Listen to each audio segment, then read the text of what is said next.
അതിപ്പോ നീ ഇങ്ങനെ വിളഞ്ഞ മുളക് പാടം കണക്ക് എന്റെ മുമ്പിൽ നിൽക്കുമ്പോ അതിന്റെ എരിവെന്നറിയാനൊരു കൊതി. നന്ദൻ വശ്യമായ സ്വരത്തോടെ പറഞ്ഞു. നന്ദേട്ടാ. ഗൗരി അവന്റെ ആ ഭാവത്തിന് മുന്നിൽ അടിമപ്പെട്ടുകൊണ്ട് വിളിച്ചു. ഞാൻ അടുത്ത് വരുമ്പോ നീ എന്തിനാ ഈ കിടന്ന് പെടയുന്നു? ആദ്യമൊന്നും ഇങ്ങനെ ആയിരുന്നില്ലല്ലോ, ഇപ്പൊ എന്താ പറ്റിയേ? നന്ദനൊരു കള്ളച്ചിരിയോടുകൂടി ചോദിച്ചു. ആദ്യം നന്ദേട്ടൻ ഇങ്ങനെ ആയിരുന്നില്ലല്ലോ, പക്ഷെ ഇപ്പോ അവൾ ബാക്കി പറയാൻ തലതാഴ്ത്തി.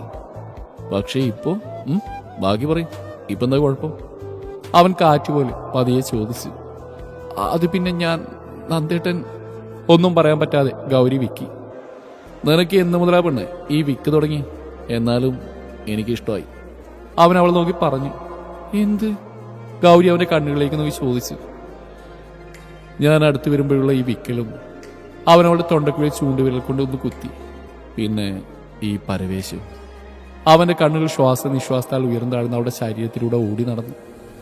പിന്നെ ഇങ്ങനെ ചാലിട്ടൊഴുകുന്ന ഈ വിയർപ്പ് തുള്ളികൾ. തൊണ്ടക്കുഴിയിൽ നിന്ന് ആ വിരലുകൾ അവളുടെ മുഖത്തേക്ക് ചലിച്ചു. ഈ പിടക്കുന്ന കണ്ണുകളും. മെല്ലെ ആ വിരലുകൾ കൺപീലികളെ തൊട്ടു. ഈ ചുവന്ന തുടുത്ത കവിളും. ആ കരുത്തുറ്റ കൈകൾ അവളുടെ കവിളിനെ തലോടി. പിന്നെ ഈ വിറക്കുന്ന അത്തരങ്ങളും. അവന്റെ തള്ളവിരൽ അവളുടെ ചുണ്ടുകളിൽ അമർന്നു. ഇതെല്ലാം എന്നെ ഞാനല്ലാതെയാക്കുന്ന ഗൗരി. അത്രമേൽ പ്രണയത്തോടെ അവൻ പറഞ്ഞു. ഗൗരി കണ്ണുകൾ ഇറുകെ പൂട്ടി. അവൾക്ക് നിശ്വസിക്കാൻ ബുദ്ധിമുട്ട് തോന്നി. അതിന്റെ ഫലമായി അവളുടെ ശരീരം വിറച്ചു. വേദനിച്ചോ? കഴുത്തിലൂടെ അവന്റെ ദന്തങ്ങളുടെ പാടിലൂടെ മെല്ലെ വിരലോടിച്ച് അവൻ ചോദിച്ചു. അവൾ ഇല്ലെന്ന രീതിയിൽ തലയാട്ടി. അവൻ വാത്സല്യത്തോടെ അവളുടെ മുഖം കൈക്കുമ്പിലെടുത്ത് നെറ്റിയിൽ ചുണ്ടുകൾ ശക്തിയിൽ പതിപ്പിച്ചു. ഗൗരി കണ്ണുകളടച്ച് ആ ചുംബനം സ്വീകരിച്ചു. പോകോ, ഇനിയെന്നാ ചിലപ്പോ എന്റെ കയ്യിൽ നിന്ന് പോകും. അവൻ അവളെ തന്നിൽ നടത്തി മാറ്റിക്കൊണ്ട് പറഞ്ഞു. പെട്ടെന്നുള്ള ആവേശത്തിൽ ഗൗരി അവനെ തന്നിലേക്ക് വലിച്ചടുപ്പിച്ച് ആ ആദരങ്ങളിൽ അമർത്തി മുത്തി. ആദ്യമൊന്ന് പകച്ചെങ്കിൽ പൂർണ്ണ മനസ്സോടെ അവൻ ആ ചുംബനെ ഏറ്റെടുത്തു. അവന്റെ നെഞ്ചൊപ്പമേ അവൾ ഉണ്ടായിരുന്നുള്ളൂ. ഏന്തി വലിഞ്ഞ് അവൾ കഷ്ടപ്പെടുന്ന കണ്ടതും അവൻ അവളെ എടുത്തുയർത്തി. ഒരു ദീർഘ ചുംബനത്തിന് ശേഷം അവൾ അവന്റെ ദേഹത്തിലൂടെ ഉരഞ്ഞിറങ്ങി. നന്ദനെ നോക്കി കള്ളച്ചിരി ഇരിച്ചുകൊണ്ട് അവൾ പുറത്തേക്ക് ഓടി. അവളുടെ ഓട്ടം കണ്ട് നന്ദൻ ചിരിച്ചു. ഇടം കൈയിലെ തള്ളവില്ല ചുണ്ടുകളിലൊന്നും തൊട്ടുകൊണ്ട് അവനൊരു കള്ളച്ചിരി ഇരിച്ചു. പിന്നെ പതിയെ മുണ്ട് മടക്കി കുത്തി ഗൗരി പോയ വഴിയെ നടന്നു. ഗൗരി ഓടി പുറത്തേക്ക് എത്തിയപ്പോൾ കണ്ടത് അരമതിലിരിക്കുന്ന ലച്ചുവിനെയും ഡെന്നിയുമാണ്. അവരെ കണ്ടതും അവളൊന്ന് പരിങ്ങി. ഗൗരിയെ കണ്ട ഡെന്നി അവിടുന്ന് ചാടി ഇറങ്ങി. ആ എത്തിയോ? കൂടെ ഒരെണ്ണം കൂടി കേറിയിട്ടുണ്ടായല്ലോ, അതെവിടെ? അവൻ ഗൗരിയുടെ പുറകിലേക്ക് നോക്കിക്കൊണ്ട് ചോദിച്ചു. ഗൗരി നാണിച്ച് തലതാഴ്ത്തി. അപ്പോഴേക്കും നന്ദിനും എത്തിയിരുന്നു. അയ്യോ, ജാൻസി റാണിക്ക് നാണോ? നോക്കിച്ചേ, നമ്മുടെ ഗൗരി തന്നെയല്ലേ ഇതെന്ന് ലച്ചു അവളെ കടയിക്കൊണ്ട് പറഞ്ഞു. അവൾ ലച്ചുവിനെ കൂർപ്പിച്ച് നോക്കി. അത് കണ്ടതും മൂന്നുപേരും കൂടി ചിരി തുടങ്ങി. നന്ദനും കൂടി അവരുടെ കൂട്ടത്തിൽ ചിരിക്കുന്ന കണ്ടതും അവൾ അവന്റെ വയറ്റിൽ നോക്കി ഇടി കൊടുത്തു. ഉല്ലോടി പിശാചം നീ എന്നെ, എനിക്ക് വേദനിച്ചു കേട്ടോ, അവൻ വയറൊഴിഞ്ഞോട് പറഞ്ഞു. കണക്കായി പോയി, ഇന്ന് വിളിച്ചിട്ടല്ലേ? അവൾ അവനെ നോക്കി പുച്ഛിച്ചു. അത് പിന്നെ നീ ഇങ്ങനെ വാല് മുറി നിൽക്കുന്ന കാണുന്നതിന് അപൂർവല്ലേ, അതുകൊണ്ട് ചിരിച്ചു പോയതാ. എന്റെ മോള് ക്ഷമി, അവൻ ചിരി അടക്കൊണ്ട് പറഞ്ഞു. ആണല്ലേ, ഇനി വായട്ടോ, ഉമ്മാന്നൊക്കെ പറഞ്ഞു ഞാൻ തരാം. അവൾ അവനെ കലിപ്പിച്ച് നോക്കിക്കൊണ്ട് ചവിട്ടിത്തുള്ളി അകത്തേക്ക് പോയി. എടിയടി, ഞാൻ വെറുതെ പറഞ്ഞ നന്ദേട്ടന്റെ ഗൗരിക്കുട്ടി പിണങ്ങല്ലേ, അവൻ വിളിച്ചു പറഞ്ഞു. ഞാൻ കാര്യമായിട്ട് എടുത്തു, പറഞ്ഞ മറക്കണ്ട, അവൾ തിരിഞ്ഞു നോക്കാതെ പറഞ്ഞുകൊണ്ട് അകത്തേക്ക് ഓടി. ആകെ കിട്ടുന്ന ഒരു ഉമ്മയും പോയി, ഒരു കാര്യം ഉണ്ടായില്ല. നന്ദൻ അവൾ പോയ വഴി നോക്കി പറഞ്ഞു. ഇതൊക്കെ കണ്ട് ചിരിച്ചു മറിയുകയാണ് നമ്മുടെ ഇച്ചായനും കൊച്ചും. അയ്യോ, വല്ലാതെ ചിരി വരുന്നുണ്ട് രണ്ടുപേർക്കും. സാരല്ല, ഞാൻ മാറ്റിത്തരാം. എന്തായാലും എന്റെ കഞ്ഞിൽ പാറ്റി വീണു. അങ്ങനെ ഇപ്പൊ നിങ്ങൾ മാത്രം സൂഹിക്കണ്ട, ഞാൻ പോയി മിഴിമോളെ വിളിച്ചുകൊണ്ടുവരാം കേട്ടോ, നന്ദൻ അവരെ നോക്കി പറഞ്ഞു. അത് കേട്ടതും സ്വിച്ച് ഇട്ട പോലെ ഡെന്നിയുടെ ചിരി നിന്നു.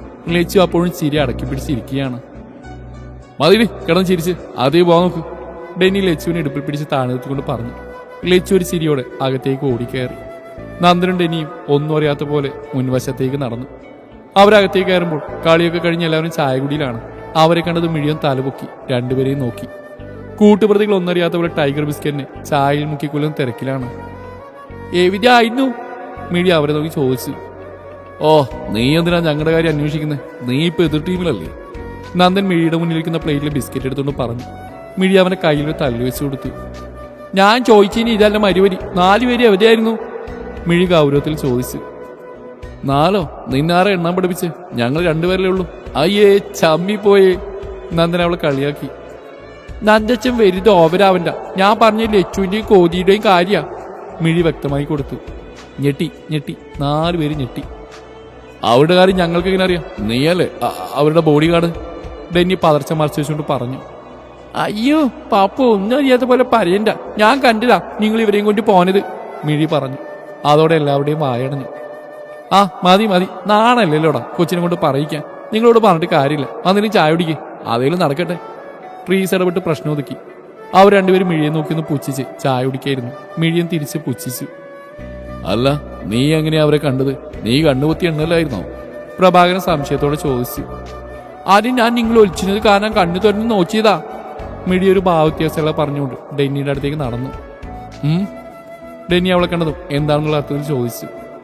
മിഴി ഒന്നും പറയാതെ അവന്റെ കവളിൽ ഉമ്മവെച്ചുകൊണ്ട് അവന്റെ മടിയിൽ കയറിയിരുന്നു. ഡെന്നി ചായ ഒരു ഭാഗത്തേക്ക് നീക്കി വെച്ച് അവളെ ചുറ്റിപ്പിടിച്ച് കവളിൽ ഉമ്മവെച്ചു.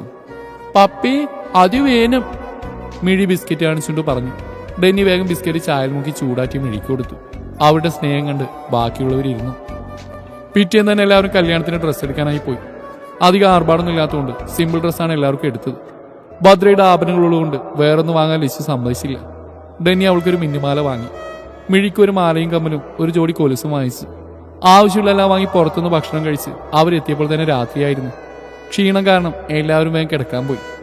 ഡെന്നിയോട് പറഞ്ഞിട്ട് കാര്യമില്ലെന്ന് അറിയുന്നുണ്ട് ട്രീസ പറയുന്ന നിർത്തി. ഉറങ്ങിയ മിഴിയെ എടുത്ത് ഡെന്നി റൂമിലേക്ക് കയറി.